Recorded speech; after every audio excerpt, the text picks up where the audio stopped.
Jindal स्टॉ limited company ने भाजपा के शासन में 29 अगस्त 2005 को भीलवाड़ा से सटे हुए भूभाग से gold, silver, lead, zinc, copper, iron, cobalt निकालने के लिए आवेदन किया था, जिसे कांग्रेस की अशोक गहलोत सरकार ने 16 नवंबर 2010 को 30 वर्षों के लिए खनन कार्य की इजाजत दे दी। जिंदल स्टॉ लिमिटेड कंपनी ने सरकार के तमाम खनिज नियमों की धज्जियां उड़ाते हुए वह सुप्रीम कोर्ट के खनन गाइडलाइन के विपरीत खनन कार्य प्रारंभ किया, जो कि आज भी बदस्तूर जारी है। जिंदल स्टॉ लिमिटेड कंपनी सभी नियम कायदों को ताक में रखकर कैचमेंट एरिया, वन क्षेत्र, आबादी क्षेत्र के निकट व नदी तालाब के आसपास खनन कार्य कर रही है। इस क्षेत्र में आने वाले गांव समोड़ी, दरीबा, मालूला, सुरास, डेडवास, पुर आदि कई गांवों के लोगों ने कई बार समय समय पर जिला प्रशासन व राज्य सरकार को लिखित में शिकायत, धरने, प्रदर्शन व ज्ञापन देकर विरोध जताया, मगर जिंदल कंपनी के सामने राज्य सरकार व स्थानीय प्रशासनिक अधिकारी बौने साबित हो रहे हैं। गुरुवार को भी स्थानीय ग्रामीणों ने कंपनी के इन्हीं शोषणों के खिलाफ आवाज उठाते हुए कंपनी के गेट नंबर 1 व 6 पर जाम लगा दिया और धरना प्रदर्शन करते हुए कंपनी के वाहनों का चक्का जाम किया। ग्रामीणों का आरोप है कि जिंदल स्टॉ कंपनी ने अनापत्ति प्रमाण पत्र लेने के लिए जो एग्रीमेंट पंचायतों से किए, उनकी भी पालना नहीं की जा रही है। कंपनी रिश्वत व अपने प्रभाव से ग्रामीणों की आवाज को दबाने का काम कर रही है। ग्रामीणों ने जब जब भी विरोध प्रदर्शन किया, तब तब स्थानीय पुलिस ने न केवल ग्रामीणों को खदेड़ा, बल्कि कई ग्रामीणों के खिलाफ जिंदल कंपनी के इशारे पर झूठे मुकदमे लगाकर उन्हें कानूनी कार्यवाही में उलझा दिया। जिंदल कंपनी के आबादी क्षेत्र के निकट खनन कार्य करने से ग्रामीणों की खड़ी फसलों को भी नुकसान पहुंच रहा है। पशुधन के चारे व हरियाली पर धूल की परत जम जाने से पशुओं के लिए चारे पानी का भी संकट खड़ा हो रहा है।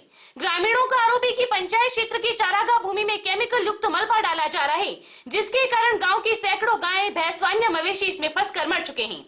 कंपनी के खनन कार्य में किए जा रहे विस्फोट से आसपास के ग्रामीण एरियो में दहशत का माहौल है। बस्ती के पास किए जा रहे खनन से कई घरों व मकानों में दरारें तक आ गई हैं। ग्रामीणों का कहना है कि जिंदल कंपनी द्वारा डाले जा रहे केमिकल युक्त मलबे के कारण ग्रामीणों की भूमि अनुपजाऊ हो गई है, जिसके कारण ग्रामीणों के सामने भूखमरी की नौबत आ रही है। कंपनी ने जिन शर्तों के आधार पर किसानों की जमीनें आवाप्त की थी, उनकी अनदेखी करते हुए किसानों के सामने आत्महत्या के सिवाय कोई चारा नहीं छोड़ा है। कंपनी व सरकार के बीच हुए एग्रीमेंट के अनुसार कंपनी को खनन क्षेत्र के आसपास स्थित गांवों के 60% युवाओं को रोजगार देना था, लेकिन कंपनी ने किसी भी ग्रामीण को रोजगार नहीं दिया। ऐसे में खेती ही ग्रामीणों के लिए एकमात्र सहारा बनी हुई है, लेकिन इस खेती की भूमि को भी गुंडा तत्वों के साथ मिलकर जबरन बंजर करने में लगी हुई है जिंदल स्टॉ, जिसे किसी कीमत पर बर्दाश्त नहीं किया जाएगा।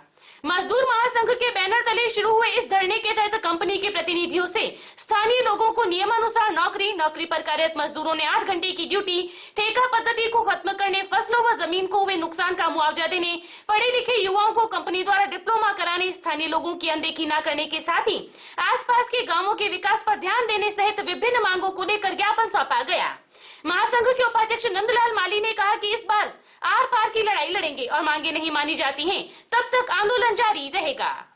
मारी जिंदल मारी जमीन में 12 बीघा 13 लाख में दीदी मारा बच्चा बच्ची कमा खाबा के लिए जाने नौकरी न लगा रिया और मारो गोपाल जी ने निकलाई तो और यो मंदिर मारो चोरों बनवायो माता जी को जो भी आल 1 रुपयो न आयो और मारो बेटे पे माते या जो बाहर ने बोल के मैं पूरा घर का जो कर पेट बलिया में और माँ की सुने ही ना हो रही। कोई मारी 12 बीघा 13 लाख में दी थी अड्डे कमा काबा के लिए और क्यों नौकरी लगावा जो न लगाई पूरा घर का न लगावा के जो कंपनी को विश्वास की तो जो एक भी मैं पूरा घर का मैं चोरी में दान की के लिया। क्या कहती है कंपनी? क्या कहती है कंपनी? कहती है कि अब कुछ नहीं मिलेगा। पूरा ये है जो वर्षा में ऑफिस वगैरह हमारी जमीन में कुल 13 लाख में 12 बीघा छोड़ दो पूरा 13 लाख में जमीन ले और 50% ये धंधो लगाई दिया धंधो ने लगाया और बाहर मन के 5-4 जना मले वरना बाहर काट दिया जो अड्डे कई कर भूखा मरे जो बाहर न एरिया वेर मैं माके दूसरी मैं अड्डे वो बढ़िया। कंपनी में कोई काम नहीं कर रहा आपके परिवार से? आपके परिवार से कोई काम नहीं कर रहा? बोरा दूसरी या न कहीं कोई ना वो तो बाहर पर आ गया मैं बोरा दूसरी। क्या कहती है जिंदल कंपनी? क्या कहती है? लगाया गड्ढे गए हैं उनको ये लोग जब कभी पांव टूट जाता है गाय का तो उनको जीवित ही अपनी गलती को छिपाने के लिए जीवित गाड़ दिया जाता है और इनके हमारे पास प्रमाण भी है और बेकायदा फोटो है और इनको जब हम ये बातें बताते हैं तो अंदर से इनके अधिकारीगण हमें धमकियां दे करके डराते धमकाते हैं और इनके भी हमारे पास प्रमाण है। ये डराते हैं, ये हमें फंसाने के लिए बहुत सारे बार हमें कॉल किया है और हम चाहते हैं कि इनके पास हमारे साथ इंसाफ हो। हमारी जो एक गोचर भूमि गई है, हमारे यहाँ हजारों बीघा गोचर भूमि चली गई है, लेकिन इनके खिलाफ कोई कार्रवाई नहीं की। हमने कलेक्टर में भी जाके बोला है, पुलिस थाने में भी जाके बोला है। गोपालक थे, उनको बेरोजगार कर दिया इन लोगों ने। मैं काम करता हूँ, मजदूर हूँ सर, और मजदूरों को सर शोषण किया जा रहा है यहाँ पे सर। 12 घंटा यहाँ पे ड्यूटी दी जा रही है और सर सरकार ने सर 8 घंटे ड्यूटी के लिए सर मतलब बोल दिया है कि मजदूरों को 8 घंटे के लिए 350 रुपये हर वर्कर को 8 घंटे के हिसाब से दिया जाए, लेकिन यहाँ पे शोषण हो रहा है सर। 12 घंटे का काम करवाया जा रहा है हमारे को और सर अंदर डराया जा रहा है सर हमको और धमकियाँ दी जा रही है सर हमको। और मजदूर महासंघ की ओर से हम लोग आए हैं। ग्रामीणों की जो समस्याएं थी, जिंदल साह लिमिटेड ने आज दिन तक इनकी सुनवाई नहीं की। किसानों का मुआवजा, मकानों में ब्लास्टिंग होने से दरारें, जो इनको स्थानीय लोगों को नौकरी के लिए, पशुओं के लिए, चरागाह के लिए, इन सब चीजों के लिए जिंदल साह इनको कोई तवज्जो नहीं दे रहा था।